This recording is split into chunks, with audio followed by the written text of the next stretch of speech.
Welcome दोस्तों। PM Modi के election जीतने के बाद बहुत ज्यादा खतरा बढ़ गया है। अब पीएम मोदी के पास पावर आ चुकी है। एक पाकिस्तानी टीवी एंकर ने कह दिया है कि अब हरकत कोई नहीं करनी, ना ही उधर से हरकत होनी चाहिए और ना ही इधर से हरकत होनी चाहिए, क्योंकि इस वक्त पीएम मोदी को पावर मिल चुकी है और बहुत कुछ हो सकता है। तो पाकिस्तानी जर्नलिस्ट फिजा खान ने कहा है कि इलेक्शन से पहले पीएम मोदी ने बड़ी धांधली की है। पीएम मोदी ने इलेक्शन जीता नहीं है, कांग्रेस के वोट चोरी किए गए हैं। और फिजा खान का कहना है कि जो बीजेपी के मिनिस्टर है ना, ये गुंडे बने हुए हैं, वोट छीनने में और वोट चोरी करने में ये गुंडे बने हुए हैं। दूसरों के वोट चोरी करके ये बीजेपी को जितवा देती है। फिजा खान ने क्या कहा है दोस्तों, सुनिए जरा। इलेक्शन से पहले मोदी सरकार की बड़ी धांधली आवाम के सामने आ गई है। ये बीजेपी ने तारीख की सबसे बड़ी इंतखाबी धांधली की है क्योंकि ये शख्स नरेंद्र मोदी बाज नहीं आएगा। इक़्तिदार का लालच इसके अंदर रच बस गया है, ये अंधा हो गया है इक़्तिदार के लालच में, हवस में। और ये मीडिया से लेकर सेठों तक हर चीज को कंट्रोल करके बकायदा भारत में डिक्टेटर बना हुआ है ये नरेंद्र मोदी इस वक्त। और मैं तो मेरे ख्याल से इसको फ्रॉडिया अगर कह दूं तो बिल्कुल गलत नहीं होगा। दौरे हाजिर का सबसे बड़ा फ्रॉडिया है नरेंद्र मोदी। कातिल तो ये है ही, सभी जानते हैं कि किस तरह से ये कत्लेआम करवाता रहा है। बहुत दुख, अफसोस और परेशानी के साथ मुझे आपको एक खबर देनी पड़ रही है। जालिमों, मोदी जीत गया कि ये है नया इंडिया, ये नए इंडिया का नया और खौफनाक चेहरा है। तो नरेंद्र मोदी की सोच को डिसलाइक करने वाले, नापसंद करने वाले लोग भी वहां पर मौजूद हैं, लेकिन नरेंद्र मोदी शायद इलेक्शन जीतने के लिए भी सिर्फ आरएसएस की खुशी को देख रहा है। अब सवाल यह है कि यहाँ मिलने वाली जो फतह है वो बीजेपी के लिए इंतहाई अहम है कि इस वक्त जो जंगी कशीदगी सूरत हाल है, कोई खुदा ना खासा गलती से ही इस मौके पर कोई चीज इधर आ गई तो इधर से तो ऑलरेडी भरपूर तैयारी है, तो ये तो जंग शुरू हो जाए। इस मौके पर कोई खुदा ना खासा हादसा ना हो जाए। चलते हैं अपनी दूसरी खबर की जानिब। हमसाया मुल्क से खबर है जी। नरेंद्र मोदी सरकार के हाथों भारत की जो तबाही का सिलसिला है वो जोरों शोर से जारी है। और अपने पिछले जो दोनों अदवार हैं उनमें नरेंद्र मोदी भारत के मुंह पर मेरे ख्याल से इंतहा पसंदी की कालक मल चुका है। अब ये तीसरी बार जरा सोचें, फिर इलेक्ट होने के लिए, मुंतखब होने के लिए प्रॉपर साजिशें कर रहे हैं। और इस बार इसका इरादा सबसे बड़ी जमहूरियत होने के दावेदार भारत को सबसे बड़ी आमरीत में तब्दील करना है। भारत में आपको पता है जो आज़ादाना, मुनसिफाना या शफाफ इंतखाबात हैं अब शायद नहीं होते, माजी का किस्सा बनते जा रहे हैं। क्योंकि जो गुजरात का एक कसाब है ये हर उस चीज़ को तबाह बर्बाद करने जा रहा है और किया चला जा रहा है जिसमें शख्सी आज़ादी का थोड़ा सा भी शुबा होता है। धौंस धमकी कह लें, मजहबी इस्तेसाल करके इस शख्स ने हर इदारे में अपने जो कारिंदे हैं वो बाकायदा घुसा दिए हैं।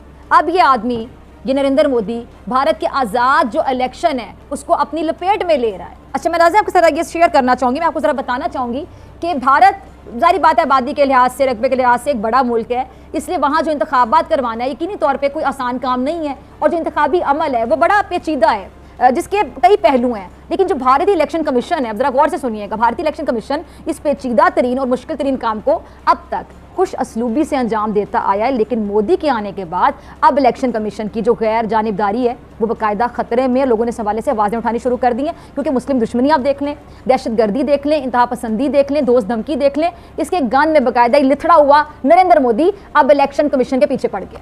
और इसकी जो काली करतूतें हैं उसका क्या धरा ये है कि वो भारतीय इलेक्शन कमीशन जो अपनी शफाफियत के लिए मशहूर था, लोग तारीफ करते थे उसकी, आज़ादाना बाइख्तियार इदारा था, अब लोग उसे मोदी के यार की हैसियत से देखते हैं।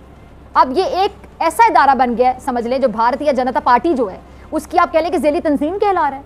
और ये सब किया धरा किसका है? इसी नरेंद्र मोदी का, जिसने चालबाजी से भारतीय इलेक्शन कमीशन को अपने बाकायदा चुंगल में काबू में कर लिया। तो दोस्तों, एक पाकिस्तानी जर्नलिस्ट सवाल उठा रहा है कि अगर जनरल इलेक्शन होते हैं तो पीएम मोदी जीत जाता है, अगर छोटे इलेक्शन होते हैं तो पीएम मोदी जीत जाता है।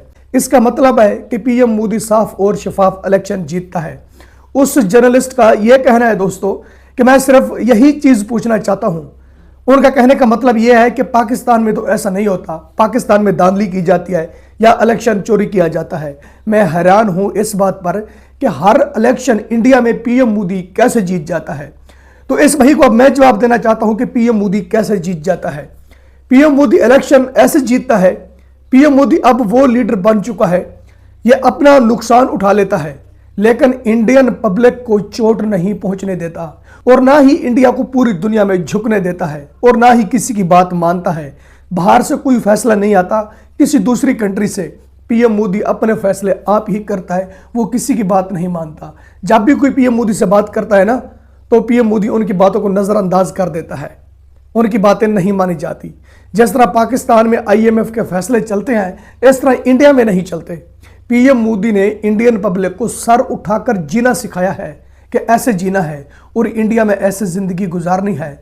जिस लीडर ने इस पब्लिक को दुनिया की बुलंदी पर पहुंचा दिया और सर उठाकर जीने का बल सिखा दिया, आप क्या कहते हैं कि वो इंडियन पब्लिक पीएम मोदी को हारने देगी?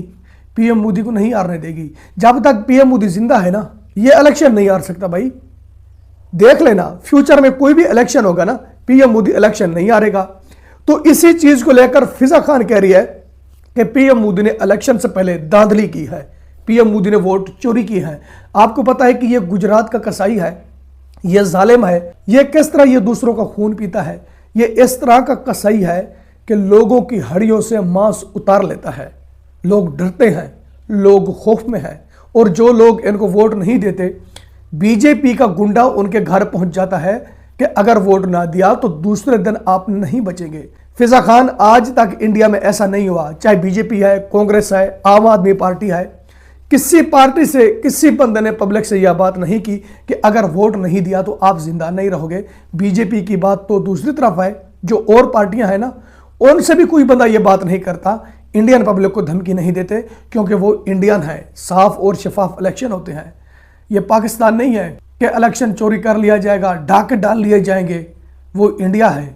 जब बात करती हो ना, थोड़ा सा ध्यान से बात किया करो। और जो तो वर्ड यूज करती है कि गुजरात का कसाई है, गुजरात के कसाई ने आपको क्या कहा है? गुजरात के कसाई ने आपकी रोटी छीन ली है। आपकी तो रोटी भी पीएम मोदी के नाम से चलती है। टीवी चैनल पर बैठकर पीएम मोदी का नाम लेकर तो रोटी कमाती है, और तो उसी को कहती है कि यह गुजरात का कसाई है। पागल तो आपकी बात सुन लेती है, बेवकूफ तो आपका प्रोग्राम देख लेती है, लेकिन जिसकी थोड़ी सी भी अकल होती है ना, वो आपका प्रोग्राम नहीं देखते। अपनी रेटिंग देख जरा, आपकी रेटिंग क्यों गिरी हुई है? आपकी रेटिंग 0% पर आ गई है। क्यों आ गई है? इसलिए आ गई है कि आप जो बात करती है ना, गलत करती है, बात ठीक नहीं करती। जो कहने वाली बात होती है, जो हक बात होती है, तू वो नहीं कहती, क्योंकि तू इंडिया के अगेंस्ट और पीएम मोदी के अगेंस्ट इसलिए बोलती है। उनके अगेंस्ट ही बोलना आपकी रोटी बनती है। अगर तो उनके अगेंस्ट ना बोले तो टीवी चैनल पर आपका काम भी नहीं रहेगा। तो दोस्तों, इसके अलावा एक और पाकिस्तानी जर्नलिस्ट है, उसने कहा है कि पीएम मोदी ने इलेक्शन जीत लिया है, अब खतरा बढ़ गया है, अब आपको खामोश रहना होगा, हरकत कोई नहीं करनी, जो भी हरकत करेगा ना रगड़ा जाएगा। मतलब इधर से भी खामोशी होनी चाहिए और उधर से भी खामोशी होनी चाहिए, यानी इंडिया की तरफ से। इंडिया की तरफ से तो खामोशी है, लेकिन इधर से खामोशी होनी चाहिए। जिस तरह ये जर्नलिस्ट बात कर रहे हैं ना दोस्तों, तो इनकी बात दुरुस्त है। खामोशी दोनों तरफ रहनी चाहिए, अमन रहना चाहिए। इसका यह कहना है दोस्तों कि पीएम मोदी ने इलेक्शन जीता है, अब इसके पास पावर आ गई है। वो ना हो कि इस पावर का जो इस्तेमाल है वो गलत हो जाए। इस पावर का इस्तेमाल ठीक तरीके से करवाना है। मतलब पीएम मोदी को ऐसे काम पर मजबूर नहीं करना कि जिससे नुकसान हो सके। इस जर्नलिस्ट ने पिछली जंग का हवाला दिया है दोस्तों, कि पिछली जंग में क्या हुआ था। इस तरह के होते हैं दोस्तों जर्नलिस्ट, जो ये मैसेज देते हैं कि दोनों तरफ से अमन होना चाहिए, इंडिया की तरफ से भी और पाकिस्तान की तरफ से भी। ये ऐसा नहीं है दोस्तों जिस तरह की फिजा खान है। फिजा खान क्या कहती है कि हम तो अमन चाहते हैं, लेकिन पीएम मोदी अमन नहीं चाहता। फिजा खान को हकीकत का पता नहीं होता। जब आती है ना टीवी पर प्रोग्राम करने के लिए, मीडिया के ऑफिस में आती है दोस्तों, तो उतने तक इसको पता नहीं होता कि मैंने किस टॉपिक पर बात करनी है।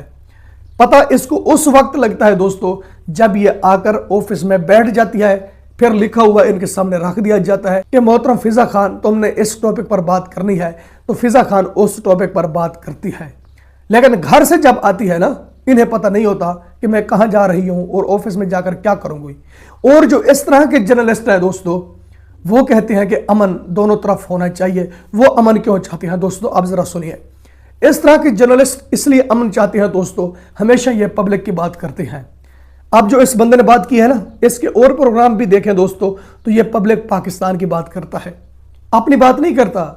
जिस तरह मीडिया करता है, दूसरे जर्नलिस्ट या यूट्यूबर कुछ इस तरह के हैं, सनसनी फैला देनी है, इंडिया के अगेंस्ट जाना है और डॉलर कमा लेने हैं, रोटी कमा लेनी है और सब भाड़ में जाएं। लेकिन ये इस तरह नहीं करता दोस्तों, ये अनथेटिक बात करता है। जो भी बात करता है ना दोस्तों, उस बात का सर पांव होता है। अब इसकी बात हकीकत है कि पीएम मोदी ने इलेक्शन जीता है, उसके पास पावर है, पावर तो पहले से है, 15 साल से उनके पास पावर है कोई आज पावर नहीं है, उनकी पावर की तो कोई मिसाल भी नहीं है। हमारे पास वो चीज़ भी नहीं है पीएम मोदी से मुतल्लिक कि जो हम कैमरे के सामने पेश करें, लेकिन मिसाल नहीं है पीएम मोदी की। 15 साल से उनके पास पावर है, इलेक्शन जीतता आ रहा है, साफ और शफाफ इलेक्शन होता है, इंडियन पब्लिक उसको चाहती है, चुन लेती है। ऐसा नहीं है कि जिस तरह पाकिस्तानी मीडिया और पाकिस्तानी जर्नलिस्ट जो सनसनी फैलाकर कहते हैं कि जो वहाँ के लोग हैं उनसे नफरत करते हैं। फिजा खान ये बात कर चुकी है ना कि कुछ इस तरह के इंडियन हैं कि जो पीएम मोदी से नफरत कर रहे हैं, पीएम मोदी को नहीं चाहते। फिजा खान ज़रा हकीकत देख, किसी का लिखा हुआ ना पढ़, इंडियन मीडिया को देख, आपको पता लगेगा कि चाहत किसकी है और लीडर कौन है और जीतता कौन है।